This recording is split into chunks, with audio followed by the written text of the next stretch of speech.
Hello and welcome to first video in a brand new YouTube sailing channel. Well, is that really necessary? Don't we have enough of them? Well, I'll give it a try anyway. My name is Petter Mowinckel and I'm a Norwegian sailor living close to Oslo. Sailing has been my greatest passion since I was introduced to sailing the summer of 1969 when I was 11 years old. So if you do your math, you'll understand that I'm now retired and that gives me the chance to work more with what I really love. After sailing different dinghy classes throughout my youth, this passion of mine inspired me to become a naval architect at the Norwegian Technical University in Trondheim. Through this period I also moved from dinghy sailing to ocean racing, and my diploma thesis at the university was actually performing model tests on optimizing a mini-tonner, which was the smallest class to the IOR, which was the handicap rule of that time. A mini-tonner was so small that I could also afford to build it in full scale if I built it myself. So I built that, and after racing this first mini-tonner wet dream in 2 world championships, I realized I had to build a faster one. And with Norwegian Wood, we finally managed to finish as number 4 in the world championships in 1985, which is not too bad really, but life changes. And when becoming a family man, I learned that making a living out of sailing was difficult, at least when raising children, building a house, and so forth. That meant I had to give up making a living from yacht design and building boats. Instead, I had to do regular engineering within the Norwegian oil and offshore industry, and later also then in the maritime industry. However, my passion was always there. Always having projects on upgrading and modifying my boats, of course, in addition to sailing. And as a family man, I also discovered cruising. And I usually say that my best year in my working life was when I had a sabbatical doing the standard Atlantic circuit with the Atlantic Rally for Cruises, the ARC. By the way, I'm now on my 15th boat, which is a Fusion 40 Cat. That's my first multi-hull. Another boat with lots of projects since I bought her 10 years ago. Now she's a ton lighter. The mini keels are replaced by dagger boards and 1 foot is added to the length. Now it's so much more fun to sail her. 5 years ago, I got the possibility of retiring early. And after a long life as a naval architect, sailor and do-it-yourself handyman, I felt I could return some of my competence and experience back to the sailing community. After all, sailing has given me a life full of pleasures and good memories, and it's good to give something back. Thus, I started my own business addressing the Norwegian market, helping sailboats owners with technical coaching on board their boats. My objective is to help sailboat owners to be more self-sufficient and enable them to perform more of the maintenance themselves. I believe this clearly is a safety matter. If you have a gear failure or breakdown, you will certainly not get anyone to help you if you're in the middle of the ocean. And it's not much easier to get professional assistance if it happens when everybody else is on vacation, including those professionals that might help you. To promote my services, I started a Norwegian YouTube channel, which of course will form the basis of this channel. I also wrote a book, this one, which will be available in English shortly. The English title will be The Sailboat Technical Guide. So, what can you expect from this channel? Of course, I have my own views and inclinations, and I don't necessarily agree with everything on the internet.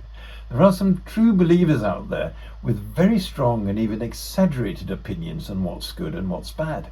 But that's not that simple. Any feature with an advantage also comes with a disadvantage or two.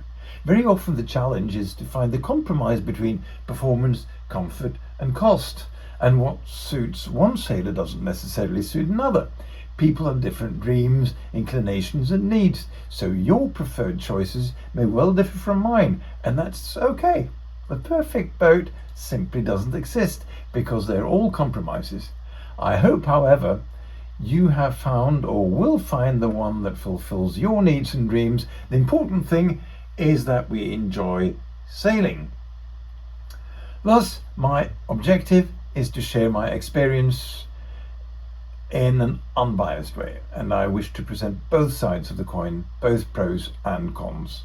As a naval architect, I will of course present videos with technical content, and my objective would be to make complex issues understandable also for those of you who are not marine engineers and naval architects. But I'll also cover practical sailing issues, trying to meet all levels of sailors. Some of you are new to sailing, and you will get a separate series of videos. And this video comes in that category. In the rest of this video, I'll reflect just a bit about motivation, expectations, getting started, and what should be on your learning agenda. If you are new to any subject, for example sailing, of course you wouldn't know how comprehensive the subject is or what it really encapsulates. You don't know what you don't know, to put it that way. One thing I can promise you is that sailing is a never-ending learning voyage. So why not press the subscribe and like buttons right away? Thank you. So let's get started. So, what motivates you? What is your ultimate dream? A lot of people dream about cruising exotic islands in the Caribbean or in the Pacific with fantastic blue and clear water, great sailing and finding new breathtaking anchorages. Maybe snorkeling and swimming on the reefs with colourful fish, or enjoying a sundown with good friends and maybe taking the dinghy ashore for a dinner on an exquisite local restaurant. Well, who wouldn't dream of that? I'm certainly one of them. But of course, one must also enjoy the heat and note how to avoid the sunburns, as well as understand that there will be more people out there pursuing the same dreams. If you come in late, it might be difficult to find the perfect spot to drop your anchor. However, if we fulfill our blue water cruising dream, most of us will only be doing this for a certain period, maybe a year or 3. But sustaining such a life over a longer period is difficult for most people, both economically and practically. And eventually, when you have seen 100 exotic islands, the 101st island becomes just another tropical paradise. Sort of been there, done that. Let's be honest, the majority of people will spend most of their time sailing locally, using the boat close to where they live. That is also a good dream or ambition. If you live really close, you should be able to go out for a couple of hours in the evening, or at least going out sailing for the weekend. The big sailing event might be the 3 or 4 weeks of summer holidays, which means we usually find our favorite places to go. Coastal cruising is definitely an alternative to the more exotic option. Since I am a Norwegian, I'm lucky to live in a country with a very beautiful coast, mooring directly to the rocks, as you see on the picture here, or experiencing midnight sailing with the sun still shining on the snow on the mountaintops. But of course, usually we wouldn't wear shorts and t-shirts that often, and for swimming, probably a good wetsuit comes in useful. So far we have been talking about cruising, but your dream might also be about winning races. Many people do both. There are some very serious sailors that go all the way with carbon sails and carbon rigs and pure racing boats, making those boats really uncomfortable and sort of expensive as well. But most people are hybrid, using their boats both for cruising and racing. They may of course have a racing setup where they throw out all unnecessary weights, and a cruising setup where they bring it all on board again. All the necessities for a comfortable cruising life. And of course enjoying both. But if your dream is to become a world champion, you probably will struggle to be such an equipage. If you're new to sailing, I would say that sailing regattas, racing, is something you really should get into, simply because it's the best place to learn.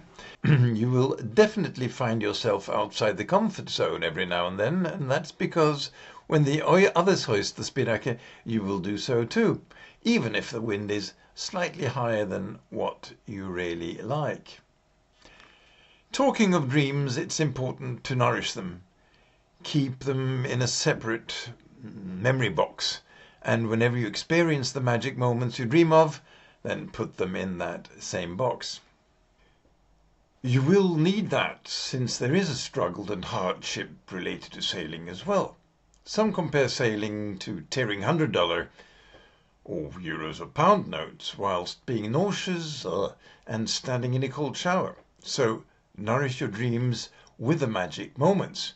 They exist, but you don't necessarily experience them every day. So, for those of you who are new to sailing, maybe downgrading the dreams or ambitions might ultimately give a higher degree of satisfaction. Just a thought. It is certainly not fun to watch the weather forecast when seeing it will continue to be cold and rainy for quite some time. And it is not necessarily fun to get up at 4 o'clock in the morning in that weather to catch the tide, since you plan to cover 90 nautical miles that day. Well, there are of course moments when I really wonder why I'm doing this. But on the other hand, when you've managed and the goal of the day is achieved, it's worth the celebration. A well-maintained boat is a happy boat. Many sailors have experienced that the blue water cruising dream ended up as being repair project in exotic places.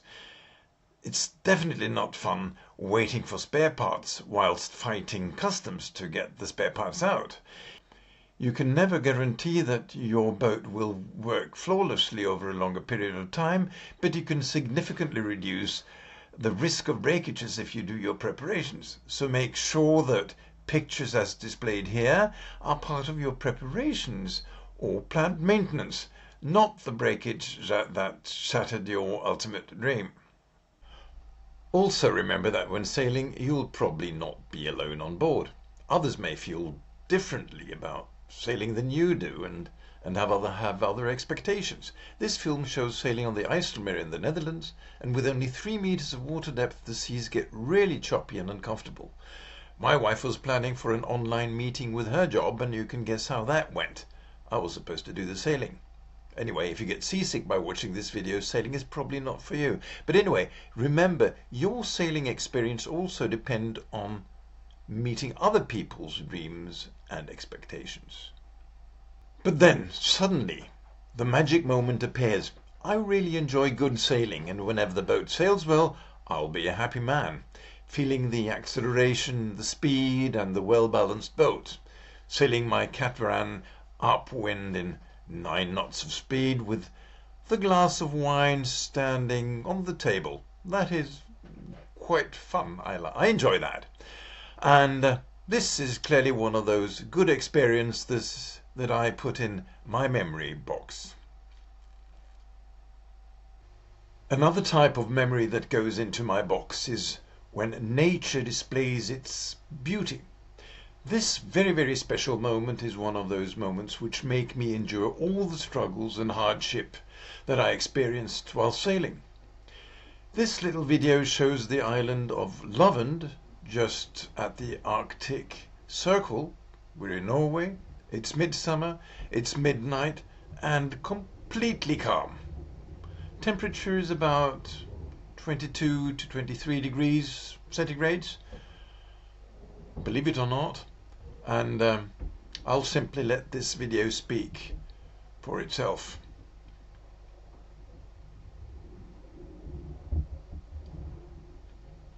But let's talk a bit about getting started. It seems like many YouTube channels are pushing the dream of exotic offshore cruising. And maybe that's why so many beginners without any previous sailing experience jump into this circumnavigation dream. Some even act immediately on this, spending 200 or 300k or more on a boat, as well as quitting their job and selling their house. But as with everything else, you must learn to crawl before you can walk. If sufficiently skilled and motivated, you may of course succeed on such a fast track, but I certainly will not recommend this approach. But you have probably understood that's my opinion already. As previously mentioned, maybe setting a short-term realistic goal would be smarter. And if you still like it after having tried out some of the mentioned hardships, you might upgrade your ambitions. Start small, and that goes at least for your first boat. This is not only about financial risk, it's also about learning to sail and getting the feel for it. The smaller the boat, the better the feedback. Over and over again, I've seen how young dinghy sailors, I'm talking 12 to 15-year-old kids, demonstrate much better steering and control than elder sailors with a much, much longer keelboat experience. A dinghy is a brutal but efficient teacher. If you do a mistake, you might be swimming before you know it. But when you've learned to master it, you will have acquired a unique sensation and feeling for the boat. Accelerations and when and how to act. These are skills you might never be able to acquire in a sturdy keelboat. I wake up if the boat is poorly trimmed. I can't explain it, it simply doesn't feel right. Of course, if you're an adult, you'll probably be far too heavy for the Optimist dinghy. But if you're fit enough for it, at least try to do some training in dinghies. And that brings us to the next point. Join the local sail club. Such clubs usually deliver sailing courses and other activities. Meeting other sailors and hearing their experiences is also a great inspiration, and I'm sure that somebody will care for you. Maybe you could also join them in the club regattas and get your first racing experience. I know that not everybody is equally competitive, but as mentioned, regatta sailing provides quick learning. Having widened your comfort zone will give you a much higher credibility as a skipper. And then I repeat this: stay curious, be systematic in your learning approach. But it can't be that difficult. Well, maybe not to get started, but looking at all the subject you should know more about, there is a potential for a large number of PhD theses. Of course, you don't need to be at that level. Also in sailing, the best learning experience comes by trying out for yourself, trial and error. But let's go through this little list of subjects. Starting with boat handling for sail and motor. Goes without saying, you must know how to sail and drive your boat. You must know the points of sail, you must know how to hoist and sheet your sails, how to tack and jibe, how to put in a reef, shake it out again, drop the anchor, moor to the dock, and of course know all the knots. There are many different techniques to be learned here. And if you know a bit about the theory and physics about sailing, such as aerodynamic forces on sails, keels and rudder, this may help you to learn the practical side of it faster. But the only way to get really good at this is by spending a few thousand well-structured hours on board. But to manage the boat handling efficiently, you need to know the language. Any profession will have a separate language. For all countries with a seafaring tradition, the marine language has influenced normal everyday speech. Easily is a PhD subject by itself, but in English, we know that the person at the helm is in charge. And if you need everyone to help, you would cry all hands on deck. And if your marriage is on the rocks, you're probably not that far from a divorce. But of course, knowing the language is essential for clear and efficient communication and commands. And it is a very important safety matter. A surgeon would never ask for that sharp, pointy thing amidst an operation, but instead ask for a very specific scalpel detailing even blade and handle. Sailors need the same precision in their communication. Then we have the legal issues. There can be several of them depending on where you live, as environmental regulations, crossing borders, cruising regulations, importing boats and so forth. But there is one legal issue you really must know, and that is whether there is a requirement for you to have a skipper's license. Countries all set up their own requirements, and not surprisingly they vary from nothing at all to quite strict regulations, normally depending on the size of the boat, horsepower rating of the engine, or how far from the shoreline you sail. The international rules given by the IMO, which is the International Maritime Organization and a UN body, basically covers commercial vessels, not leisure crafts. As a general rule, one might say that these IMO rules also apply in full to leisure crafts when the length exceeds 24 meters or 78 feet. But that should be outside the scope if you start small, as I told you. Well, no matter whether the license is required or not, I strongly recommend that you go for it, simply because it will provide a structured learning process for the next points on the bullet list, which also in a way is covering legal matters. And that would be navigation and rules of the road. You need to be able to find your way from A to B without running aground and without colliding. Understanding maps and determining where you are, defining a route between waypoints, finding the course to next waypoint, acting correctly to the buoys and light signals, whilst knowing when to give way is simply something you must know. Of course, modern technology has helped us a lot with regard to chart plotters and so forth, but ideally you should also manage with paper charts only. If you look at the map showing a part of this Norwegian archipelago, you might get the idea that this could be a bit tricky. Practice is indeed required. This and more is exactly what you learn when taking your license. Many of these licenses, such as the UK-based Yachtmaster program, administered by the Royal Yacht Association, come with licenses at varying levels, from basic to advanced. After you've started sailing, you will never view the weather forecast again with the same eyes. The weather systems set up the wind, also create waves and even currents, and when you add tidal effects and currents in combination with shoreline influence and water depths, you will see astonishing effects, some of which you should avoid by all means. But of course, some you might use to your advantage as well. So if you wish to dive deep into a subject, you really have the possibility here. But even without the PhD approach, you still need to have some understanding both on the theoretical parts as well as being able to interpret the weather you see approaching whilst on board your boat. Talking about the weather, it's also important to know the limits. What can the boat handle in terms of waves and wind? When do you have to reef? When should you rather stay in port? Usually the boat can handle more than the crew, which is the other limit. Crew members, including the captain, that find themselves way outside the comfort zone might get scared. And of course, this will kill motivation very efficiently. But when scared to the point when people start panicking, that's when they lose their sense of judgment and they don't do as they're told. And that's really dangerous. If there's anything that really scares me on board a boat, it would be people who panic. Thankfully, I haven't experienced that too often. Thus, knowing the limitations of the boat and those of the crew is very important.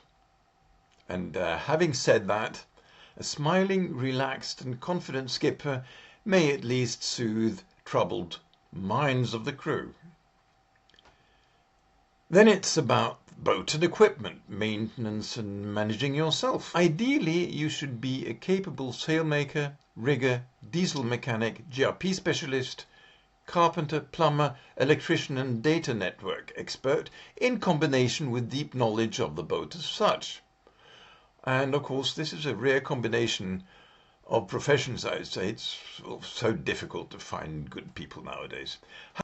Having said that, I meet surprisingly many who cope very well with these issues. And as mentioned, this is also where my book comes in, explaining the most common variants and how they work. I'll give you a heads up when the book is available. All the points on this list concern safety. In general, the more you know, the better prepared you are, the lesser the risk.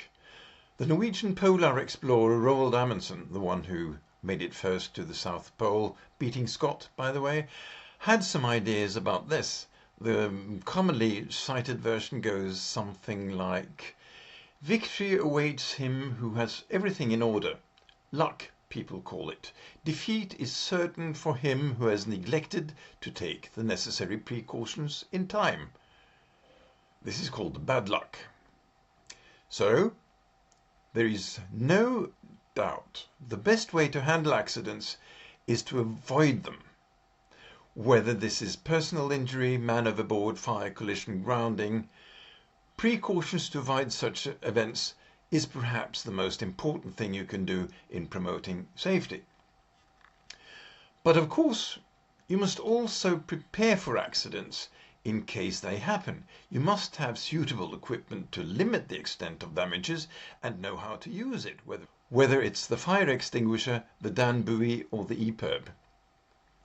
In this context, I strongly advise you all to Google World Sailing and Offshore Special Regulations and download this free document over 60 pages. This document has been developed over many decades and sets requirements for safety in regatta sailing, ocean racing. It covers both preventive measures and active safety. Even if you are just cruising, this is very useful reading. The Offshore Special Regulations is mostly about the boat and equipment, but it also requires a safety course. Again, highly recommended. Here we see from one of these courses held in Norway. Some training is done in a pool with a wave generator, and to make it more realistic, one may spray the participants with water, start the fans for wind, turn off the lights and simulate a thunderstorm, and then you can try to righten and enter the capsized life raft. Finally, you must know there is always more to learn. You will never know it all. I learn something new every day. Remember, you're not an expert unless you know fairly well what you don't know. So look for information and competence elsewhere. And in this context, I recommend books. Of course, you can find alternatives to YouTube. And here you have the possibility to go in depth. That's needed. So, thank you for watching. The next video will be about sailboats and stability. Quite a lot of people feel uneasy when the boat heels over. So, till next time.